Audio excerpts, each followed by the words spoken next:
Welcome, M. Solomon. Another edition of how to use Microsoft Excel to determine how much it is you really owe and how to keep a lender or servicer on the up and up. There's a lot of things in question right now, and you ought to be asking questions. Let's get started. Little Christmas jingle there. I thought that might put us in the mood. Hey, I'm going to share something with you. Why would you want to watch this video? One, if you're in foreclosure, if you're facing foreclosure, or if you're going through a difficult time right now and you don't think you're going to be able to make your next payment, you're asking the lender for some help, there's certain things you want to be aware of. It's not about is the lender on your side or is the lender being honest with you. It's up to you. It's your responsibility to look after your own affairs. Unfortunately, no one out there is going to come to help you. They're going to do everything they can to aid their own position and to better their position. They're not going to help you.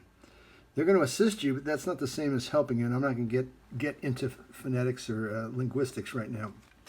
But you need to stand up for yourself, and you need to have the resources and the capacity to assess the situation and what's actually going down.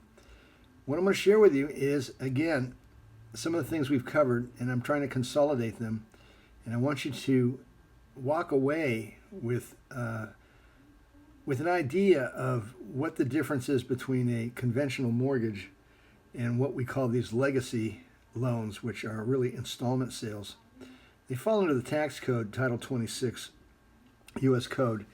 There's a number of sections. They're called in accounting a hodgepodge.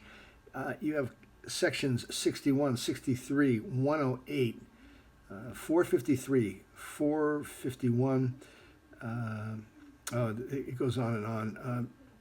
These are part of the CFR or the Title 26, Section 751, what they call a constructive liquidation.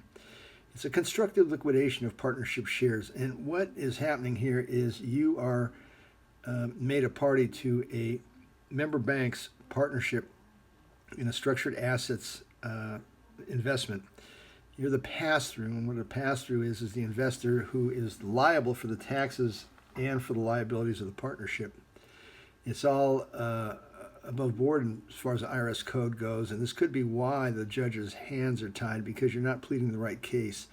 So what we intend to do is help you understand that pleading the right case, or at least understanding what the arguments are before you walk into a court, hopefully assuming that you can't resolve it with your lender or your servicer, to at least have an understanding of what is really happening to you. Let's take a look at this case.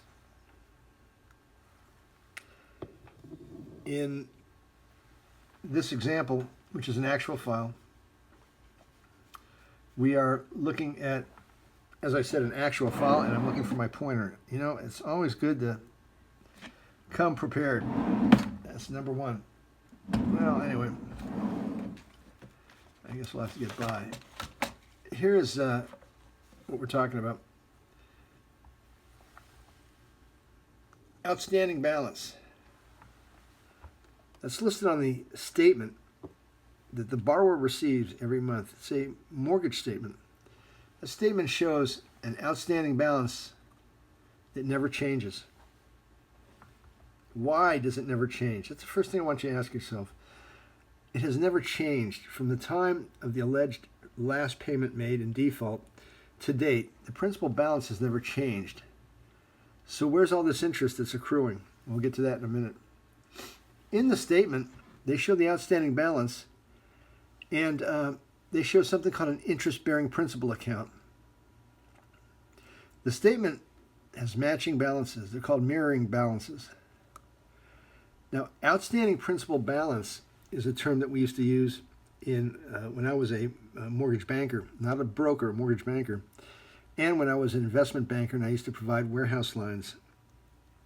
They're called mezzanine financing, interim financing, inventory financing, warehouse lines.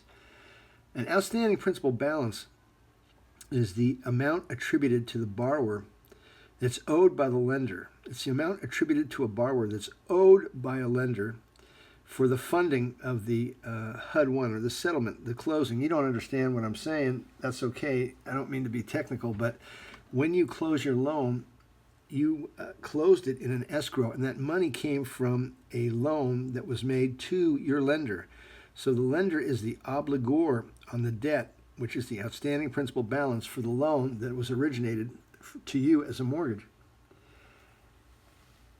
What we did here is we took, and you can't see it here, so this is what's going to be confusing.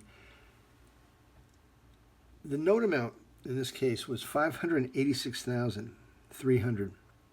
So what we did was we subtracted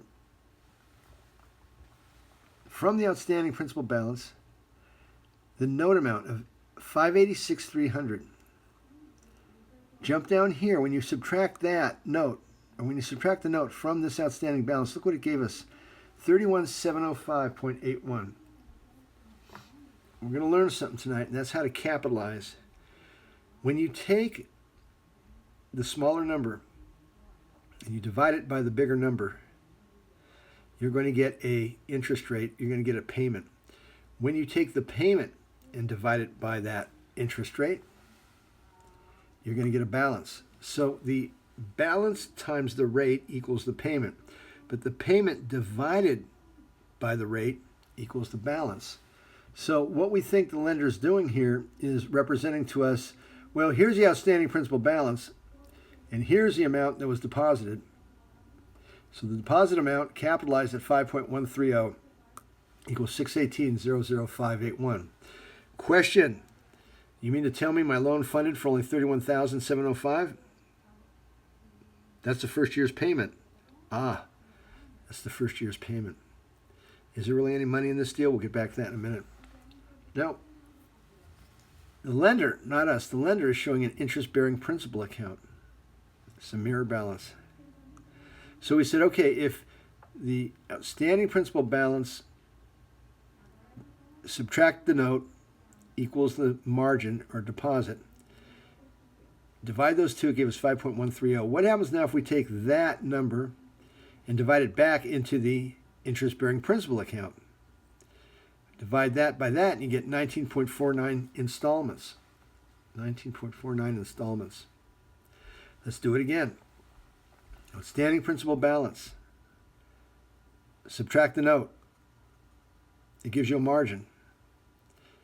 The margin divided by the outstanding balance gave me a coupon rate.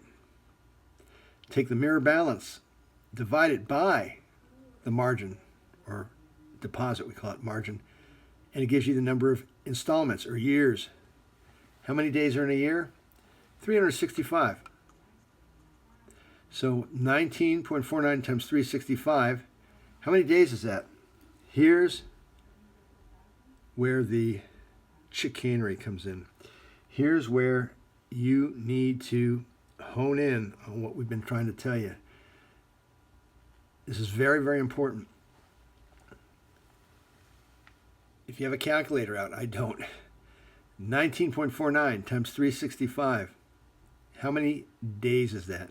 19.49 years times 365 days. How many days is that? Well, look what our Excel financial statement did.